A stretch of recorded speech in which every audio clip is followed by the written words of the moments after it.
안녕하세요. 울식구 채널입니다. 시간은 참 빠르게 흐르는 것 같습니다. 어느새 한 해가 마무리되어가고 새로운 한 해를 받아들여야 하는 시기입니다. 문득 이런 생각이 드네요. 1초가 모여 1시간이 되었고, 그것이 하루가 되었고, 한 달이 되며 1년이 되었고, 그런 다음 또 새로운 해에 1초가 될 거라는 카르페 디엠이라는 말이 있답니다.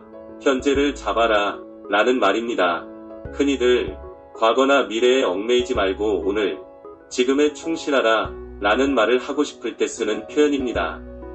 그런데 생각해보면 현재 라는 것은 과거와 미래가 연결되는 눈 깜빡하는 찰나의 순간이라는 생각이 듭니다.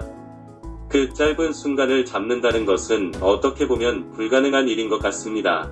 우리네 삶이라는 것은 그냥 수많은 찬란했던 과거를 추억하고 아니면 부끄러웠던 일에 대해 아쉬워하고 반성하다가 이제 과거는 아닌 것 같고 그렇다고 이미 지나버린 시간에 현재라고 하기에도 모호한 어느 정도의 경계선에서 미래를 준비하며 앞으로 얻게 될 수많은 희망들을 기다리는 것이 아닐까 생각해봅니다. 희망이라는 것은 그것이 건강이던 돈이던 명예이던 아니면 그냥 숨쉬는 하루 정도일 뿐이라도 그것이 죽음이 아니라는 것에서 희망이 있을 수 있겠죠. 그리고 생애 마지막에 잘 살았노라 선언하고 기쁜 마음으로 각자의 종교에 귀의하면 잘 마무리되었다고 볼 수 있겠죠. 영어로 하자면 컴백홈 정도 될까요? 그런데 평온한 삶 가운데 돌을 던져 파장을 일으키는 것이 있죠. 바로 욕심, 욕망이 그것이 아닐까 생각해봅니다. 실체가 없는 이 욕심, 욕망이라는 것은 나 혹은 우리 라는 실체를 피폐하게 만들 수 있는 강력한 힘을 가지고 있습니다. 개인 단위에서의 욕심, 욕망이라고 한다면 나와 소수에 관련된 지인들 정도만 피해를 보는 것으로 그칠 수 있겠으나 그것이 지역 혹은 사회, 국가 단위로 커지게 되면 내가 알지 못하는 누군가의 욕망, 욕심이 나의 삶을 피폐하게 만들 수 있는 안타까운 상황이 벌어집니다. 흔히 말하는 버블 붕괴가 그것이죠. 재미있는 옛날 이야기입니다. 지금으로부터 약 400년 전 네덜란드에서는 전반적인 경제가 너무 좋았습니다. 너도 나도 모두 희망을 이야기했고 불행은 우리 삶에는 없다고 하면서 모든 일에 자신감이 넘치는 분위기가 팽배했죠. 모든 것이 풍족했습니다. 근데 터키로부터 튤립이라는 꽃이 수입되어 들어오면서부터 사람들 사이에 이상한 경쟁 심리가 발동되더니 너도 나도 비싼 값을 줘서라도 튤립을 소유하겠다는 욕망이 커져갑니다.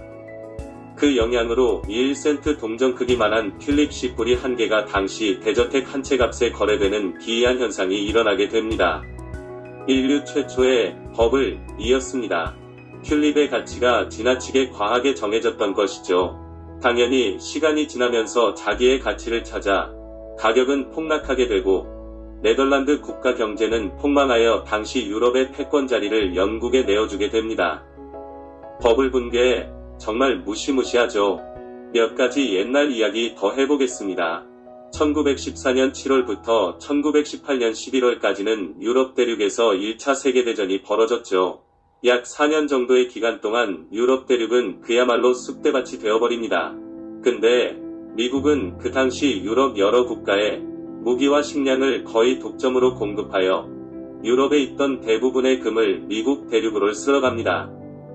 그 결과 엄청난 경제적 호황을 얻게 되죠. 모든 사람들은 희망을 이야기하고 모든 것이 너무도 풍족했습니다. 주식시장은 연일 상승을 이어가며 이 호황이 끝없이 이어질 것 같은 분위기가 팽배했습니다.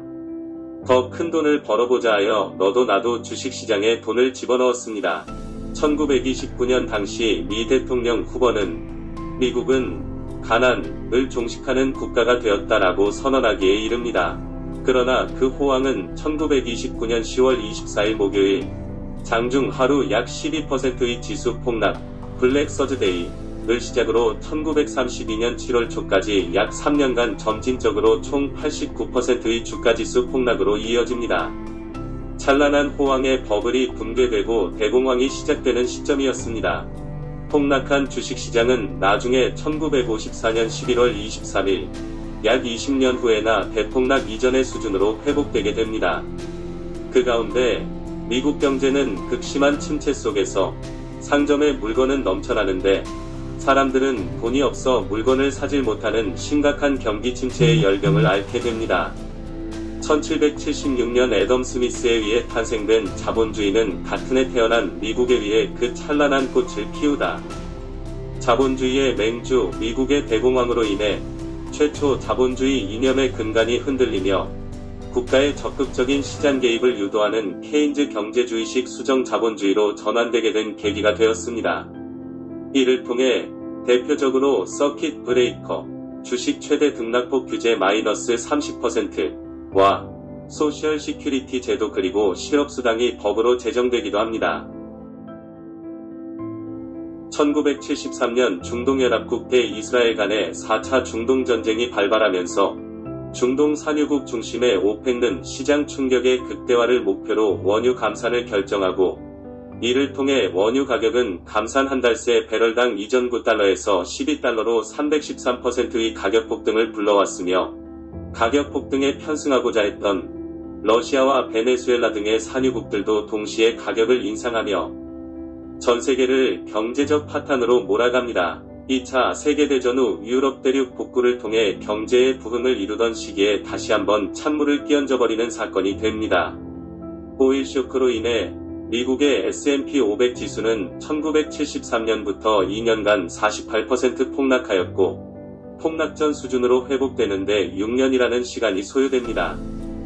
이번 악재를 통해서는 국가의 시장 개입에 회의를 느끼던 세력의 목소리를 높여주어 국가의 시장 개입을 최소화해야 한다는 후기 자본주의 즉 신자유주의의 태동을 불러왔습니다. 다만 아직도 수정 자본주의와 신자유주의는 열띤 논쟁을 벌이고 있습니다.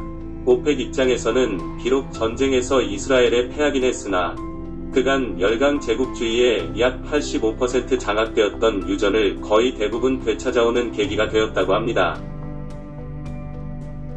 생각보다 영상이 길어져 이번 영상에서는 여기까지만 이야기를 해보고 다음에 2000년대에 있었던 주요 버블 붕괴의 시점들을 짚어보도록 하고자 합니다.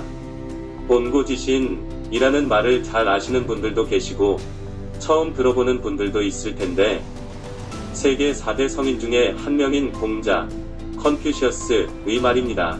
옛것을 익히고 그것을 미루어서 새것을 안다 라는 의미입니다. 대략 지금으로부터 2500년 전에 나온 말입니다. 올 한해도 과거의 뒤안길로 물러나지만 언제든 필요에 따라 새로운 것을 알게 하는 스승으로 소환될 수 있기에 뒤안길로 떠나보내는 길이 마냥 허전하지만은 않겠다는 생각을 해보면서 이 영상의 마무리는 다음 영상으로 미루며 열린 상태로 마무리를 짓겠습니다. 끝까지 함께 해주셔서 감사합니다.